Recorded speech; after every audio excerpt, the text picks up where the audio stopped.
My friend, when you play the lottery, you're not just scratching a ticket or picking numbers. You're stepping into a prophetic moment. But like all prophetic acts, it's not about the act. It's about the heart, the faith, and the alignment behind it. Let me ask you, when the ancient priests stepped into the river Jordan, did the waters part before they moved? No, the waters only parted after they stepped in. And so it is with you. When you play that ticket, don't do it with desperation. Don't do it with fear. Do it with revelation. Because the lottery is a symbol not of luck, but of the spiritual law. As you believe, so shall it be done unto you. Before the seed bears fruit, it must be planted. Before the rain comes, the altar must be built. So before you expect wealth, ask yourself, have I seeded my belief? Have I spoken my vision? Have I acted like the person who already received? Because heaven does not move by numbers. It moves by faith. It moves by alignment. And so when you play that ticket, don't hope, declare. Declare that you are in covenant with abundance, that you're not chasing money, you're walking in the favor that attracts it. The prophet said, declare the end from the beginning. That means you speak it before it shows up. You walk as if it's already yours. You live as if the miracle has already landed at your door. Don't just play the lottery, play the heavens. Shift your posture. Turn that moment into worship, into faith, into prophecy. Because when your inner world matches the blessing you seek, the outer world has no choice but to obey. That's not luck, that's law. And if you do this, if you play not with fear, but with faith, not with hope, but with certainty, then watch what happens. Watch the heavens open, watch the magic unfold. The lottery is a symbol. It is not merely a game of chance, but a mirror held up to the soul of a generation that seeks breakthrough without transformation. When a man or woman buys a ticket, they are not just hoping for numbers, they are reaching for something beyond their present reality. It's the modern ritual of hope, the silent prayer wrapped in digits, the longing for a sudden shift in the story. It reveals something deeper, a hunger not just for money but for escape. Escape from the ordinary, from the struggle, from the limitations that have boxed them in. The lottery represents that sliver of belief that maybe, just maybe, everything can change in an instant. That the night can turn into morning without warning. It's a symbol of sudden blessing, divine favor, unearned abundance.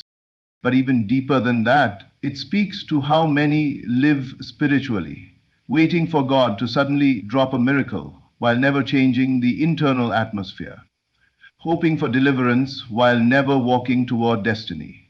The lottery becomes an outward form of an inward cry. Let something break, let something shift, let something happen that lifts me beyond this place. And in this symbol is both the danger and the opportunity, because how a person approaches the lottery reveals how they approach life and even how they approach God. Do they approach it with desperation or with dominion, with lack or with faith, with a beggar's hand or a seed before you receive? This is the ancient order, the divine pattern woven into the very fabric of creation. Nothing in the earth grows without a seed first being sown. A harvest does not appear out of thin air. It is the result of something planted, something given, something released. In the spiritual realm, this is not just about money or possessions, it is about alignment. It's about sowing with intention, with vision, with faith. Every thought is a seed, every word spoken is a seed, every action, no matter how small, is a seed. And what you sow in secret will always manifest in the visible.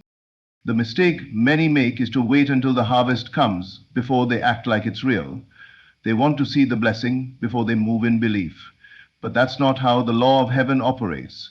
In the kingdom, belief precedes sight. Action precedes manifestation. The farmer does not stand in the empty field demanding crops. He digs the ground, places the seed, and waters it, believing that the harvest is inevitable. To seed before receiving means to give thanks before the gift arrives. It means to act as though the door is already open, even while it still looks closed. It's speaking the name of the miracle before it has shown up at your doorstep. It's when you choose to bless someone else, even when you feel your own need. It's when you speak life in a season that looks dead.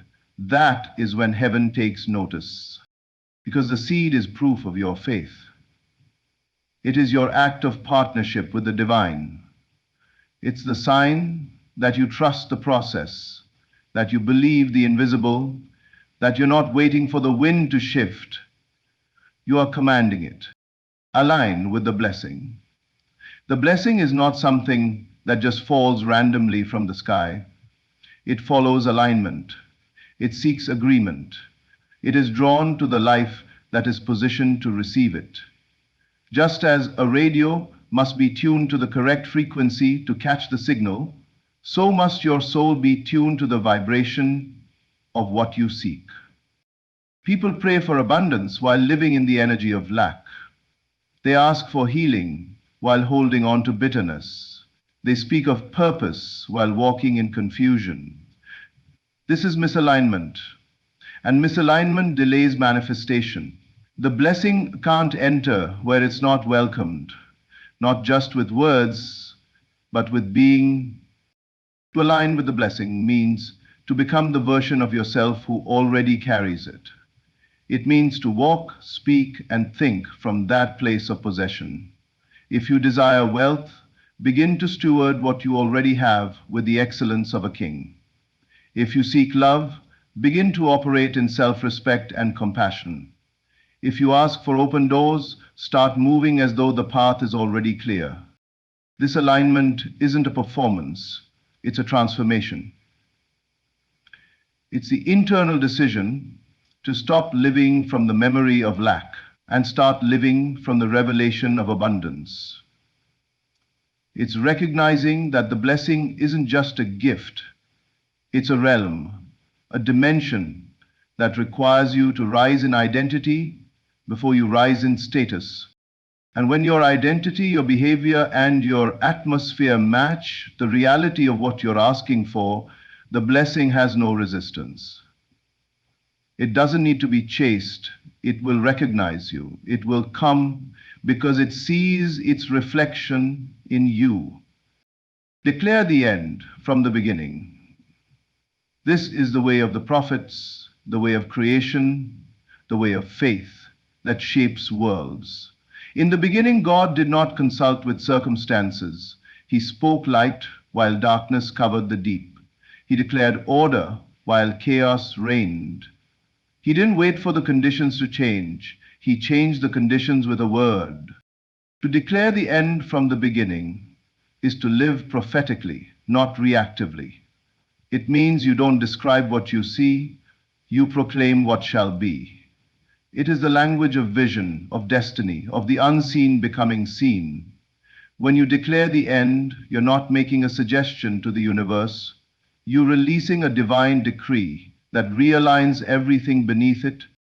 This is not about wishful thinking. It's not empty affirmation.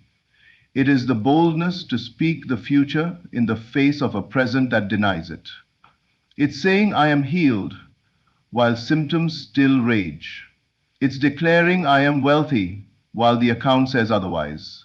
It's standing in the storm and saying, "Peace is my portion." When you declare the end, you shift your posture.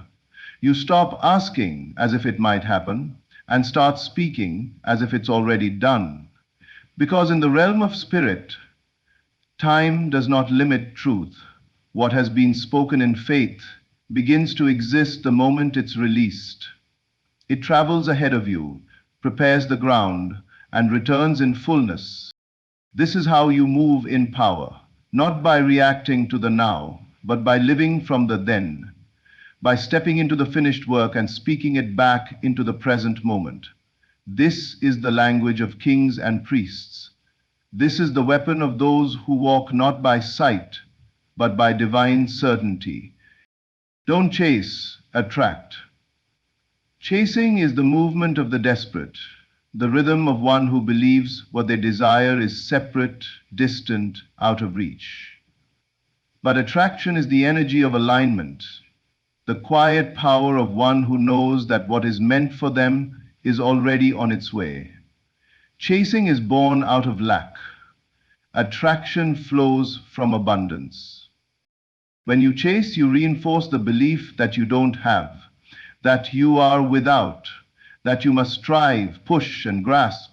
But the more you chase, the more the thing you seek runs from you. Because your very action confirms that it isn't yet yours. It keeps you in a cycle of longing without receiving. But to attract is to become magnetic, to shift your state, your mind, your spirit into the same frequency as the thing you desire. You don't chase peace, you become peaceful. You don't run after wealth, you begin to embody wealth in thought, word, and habit. You don't beg for love, you radiate the love you want to receive. Attraction is not passive, it's powerful. It's the work of becoming. It's the process of embodying the outcome before it arrives. It's creating an environment within you that feels so much like the blessing cannot help but be drawn to it. When you move from chasing to attracting, you shift from the outer hustle to the inner mastery. You understand that the world outside is simply mirroring the world within. And when the inner man walks in wholeness, the outer world aligns without resistance. See the miracle before it comes. This is the essence of true vision, not the sight of the eyes, but the sight of the spirit. It's the ability to behold what is not yet visible, to stand in the middle of lack and still see overflow, to walk through the valley and still behold the mountain. Miracles are not simply events. They are manifestations of what was already seen in the unseen. Those who walk in the miraculous are not waiting to believe until something happens. They believe, and that is what causes the happening. Faith doesn't respond to the miracle responds to faith.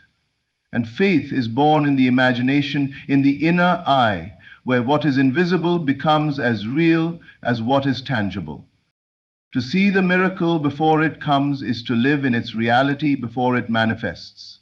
It means to prepare as though the door has already opened, to speak as though the promise has already been fulfilled, to move as though the answer has already arrived. It's not pretending, it's perceiving. It's not denying the present, it's choosing to live from the truth that transcends it. This is how builders lay foundations before the structure exists, how artists paint what has not yet been seen, how prophets declare rain in a drought. It's the divine trait of creating from the end and walking it backward into time. It's living so connected to the future God has shown you that the present has no power to shake you.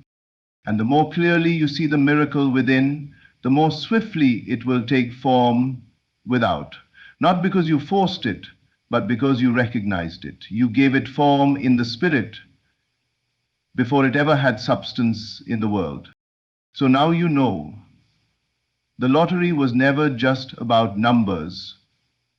It was about you, about your posture, your alignment, your faith, your declaration, your willingness to act like the person who already received the blessing long before the world sees it.